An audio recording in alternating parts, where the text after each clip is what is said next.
Hi అండి, welcome to my YouTube channel Bigg Boss season 8 yesterday జరిగిన episode గురించి highlight points గురించి మనం డిస్కస్ చేస్తాం. ఫస్ట్ ఆఫ్ ఆల్ దీంట్లో గొడవలు మామూలుగా జరగలేదు. నామినేషన్ ప్రక్రియలో పెయింటింగ్ వేసి నామినేట్ చేయమని బిగ్ బాస్ చెప్పారు. సో అది జరిగిన ప్రాసెస్లో ఎవరు తప్పు ఎవరు రైట్, వాళ్ళ నామినేషన్ ప్రక్రియ కరెక్ట్ రాగానే మనం డిస్కస్ చేస్తాం. మీకు ఎలా అనిపిస్తుందో నిన్న ఎపిసోడ్ కింద కామెంట్ సెక్షన్లో మెన్షన్ చేయండి. నాకైతే నిఖిల్ బయాస్డ్గా యస్మి ట్రాప్లో పడిపోయాడు. యస్మిని ఏమన్నా అంటే ఇతనే నామినేట్ చేస్తారు ఇతరులని. సో ఎవరు రైట్ రాంగ్ కూడా తెలియట్లే. అసలు ఏంది చేస్తున్నాడో ఏం మాట్లాడుతున్నాడో బ్రెయిన్ లేదు. తేజాకి బ్రెయిన్ ఉంటే నిఖిల్కి బ్రెయిన్ లేదు. అట్ట మీదకి వస్తున్నాడు. ఆ పృథ్వీ దమ్ము దుమ్ము అంటాడు. అసలు ఎవర్రా మీరంతా అనిపిస్తుంది ఆ డైలాగ్. అసలు ఈ కన్నడ అతను తెలుగులో వచ్చి యాక్టింగ్ చేస్తూ బతుకు ఓకే, దానికి మనం తప్పటప్పుడు. కానీ అతను టేస్టీ తేజ మీద దమ్ము గురించి మాట్లాడుతున్నాడు. దమ్ము గురించి మాట్లాడుతున్నా, ఫస్ట్ నీ దమ్ముతో చెప్పు. పెద్ద పుడింగ్లా మాట్లాడుతున్నాడు దమ్ము అని. అంటే ఓవరాక్షన్ ఎక్కువ చేస్తున్న పృథ్వీరాజ్. అందుకని ఈ వీక్ అయితే నామినేట్ అయిపోయాడు కాబట్టి హౌస్ నుంచి వెళ్ళిపోయే అవకాశాలు అయితే 100% ఉన్నాయి. పృథ్వీరాజు, విష్ణుప్రియ, యష్మి వీళ్ళ ముగ్గురులో డ్యామ్ షూర్గా ఈ వీక్ అయితే వీకెండ్లో హౌస్ నుంచి వెళ్ళిపోతారు.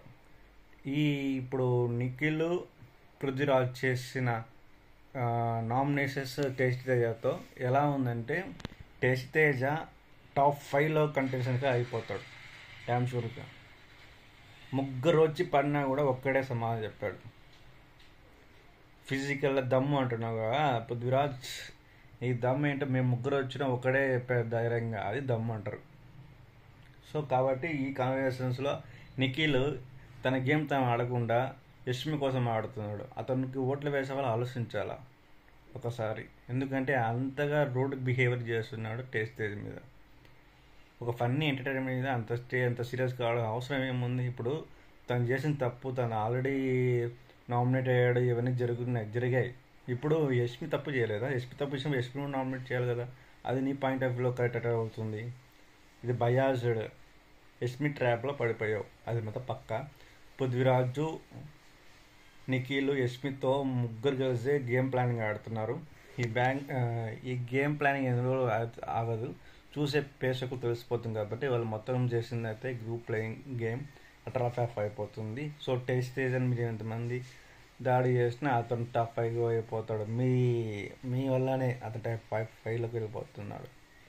సో మొత్తానికి అయితే నేను జరిగిన ప్రాసెస్లో పృథ్వీరాజ్ అయితే ఇంకా ఓవర్ యాక్షన్, ఇంకా చేస్తాను. అసలు సెకండ్ వీక్లో వెళ్ళిపోసిన వ్యక్తి ఇన్ని వారాలు ఎట్లా ట్రావెల్ చేస్తున్నాడు అర్థం కావట్లేదు.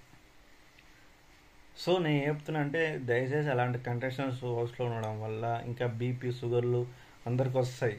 అట్లా రెచ్చగొడుతుంటాడు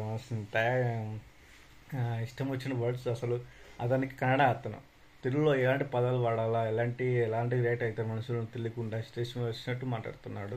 సో మొత్తానికి అయితే ఈయన జరిగిన ఎపిసోడ్లో గత వీక్ నాగార్జున యష్మి కూడా తప్పని ఉంటే అది బాగున్నాడు. అతను సార్ కూడా యష్మికి వక్తాక్ష పలికి సపోర్ట్ చేసి ఇట్లా నామ్ చేయడం అయితే నాకైతే నచ్చలేదు ఓవరాల్ వ్యూ. సో మీకు ఎలా అనిపించింది? నిఖిల్, యష్మి, పృథ్వీరాజ్ ముగ్గురు చేసి ఒక్కరే టేస్ట్ మీద పోతే ఒక్కడే సమాధానం చెప్పాడు కదా, అది దమ్ము, అసలైన దమ్ము. సో మొత్తాన్ని ఓవరాల్ రివ్యూ నచ్చితే లైక్ చేయండి. Thank you very much.